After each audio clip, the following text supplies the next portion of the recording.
আসসালামু আলাইকুম। সবাইকে স্বাগত জানাচ্ছি আমার আজকের নতুন একটি রেসিপি দেখার জন্য।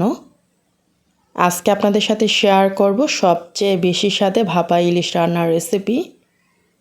এই ভাপা ইলিশটা কিন্তু গরম ভাতের সাথে খেতে অসম্ভব মজার হয়। রান্নাটি করা যায় খুব সহজে, ঝটপট। আশা করি পুরো ভিডিওটি দেখবেন। আমার আজকের রেসিপিটি আপনাদের কাছে সহজ এবং অবশ্যই ভালো লাগবে। চলুন দেখে নিই পুরো রেসিপি। রান্নাটি করার জন্য আমি 1200 গ্রামের একটি ইলিশ মাছ নিয়েছি। মাথা লেজ বাদে এখানে 12 পিস হয়েছে। মাছগুলোকে ভালো করে ধুয়ে পানি ঝরিয়ে নিয়েছি। তারপর একটা মিক্সিং বলে নিয়ে নিচ্ছি আধা কাপ সরিষা বাটা। তারপর নিয়ে নিব এখানে 1/3 কাপ পেঁয়াজ বাটা, 1 চা চামচ আদা বাটা, 1.5 চা চামচ রসুন বাটা, লবণ দিয়ে দিলাম এখানে পরিমাণ মতো, হলুদ গুঁড়ি দিয়ে দিলাম এখানে 1 চা চামচ, মরিচ গুঁড়ি দিয়ে দিলাম এখানে 1.5 চা চামচ, ধনিয়া গুঁড়ি দিয়ে দিলাম এখানে 1 চা চামচ, সরষের তেল দিয়ে দিচ্ছি এখানে 1 কাপ। এই রান্নায় অবশ্যই সরষের তেলটাই ব্যবহার করতে হবে, সয়াবিন তেল দিলে কিন্তু স্বাদ ভালো হবে না। এখন এই মশলাগুলোকে সরষের তেলের সাথে ভালো করে একত্রে মাখিয়ে নিতে হবে। আর অনেকেই আমাকে বলতে পারেন যে আমি কেন আদা রসুন বাটা দিলাম, কারণ অনেকেই বলেন যে আদা রসুন বাটা দিলে ইলিশ মাছের গন্ধ নষ্ট হয়ে যায়। আপনারা এইভাবে আদা রসুন পেঁয়াজ বাটা দিয়ে রান্নাটি করবেন। এই রান্নাটি কিন্তু পেঁয়াজ আদা রসুন বাটা দিয়েই রান্না করা হয়, এতে কিন্তু ইলিশ মাছের স্বাদ কোনো হেরফের হয় না। তো সবগুলো মশলা ভালো করে মাখানোর পর আমি মাছগুলো নিয়ে নিলাম। মশলার সাথে এখন মাছগুলোকে ভালো করে মাখিয়ে নিতে হবে। উল্টিয়ে পাল্টিয়ে মশলার সাথে আমি মাছগুলোকে ভালো করে মাখিয়ে নিয়েছি। আর মাখানোর পর 10 মিনিট রেখে দিব রেস্টে। 10 মিনিট হয়ে গিয়েছে। তো আমাদের এখানে চলে যাচ্ছে এখন মূল রান্নায়। ভাপ দেওয়ার জন্য আমি এরকম একটা ওভেন প্রুফ বাটি নিয়েছি। আপনারা যে কোনো স্টিলের বাটি নিতে পারেন। তো আমি এখন মাছগুলো নিয়ে নিব মশলা সহ। আমি কিন্তু নিচে কিছুটা মশলা এইভাবে বিছিয়ে দিচ্ছি, তারপর মাছগুলো দিয়ে দিব।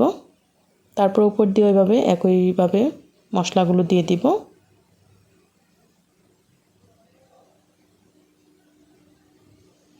সবগুলো মাছ এবং মশলা ভালো করে সুন্দরভাবে এভাবে বিছিয়ে দিতে হবে। তো এই যে দেখুন হয়ে গিয়েছে। এখন আমি উপর দিয়ে কিছুটা কাঁচামরিচ দিয়ে দিলাম। আর কাঁচামরিচটা আমি সামান্য একটু চিড়ে তারপর দিয়েছি। তো 7-8টি কাঁচামরিচ এভাবে দিয়ে দিতে হবে। তারপর আমি একটা অ্যালুমিনিয়াম ফয়েল পেপার দিয়ে ঢেকে দিচ্ছি। আপনারা যদি স্টিলের বাটি নেন বা যে কোনো বাটি নেন তাহলে যে কোনো ঢাকনা দিয়ে ঢেকে দিলেই হবে। এখন চলে যাব ভাপ দেওয়ার জন্য। আমি এখানে চুলায় একটা বড় হাঁড়ি বসিয়ে দিয়েছি আর এখানে পানি দিয়ে দিচ্ছি।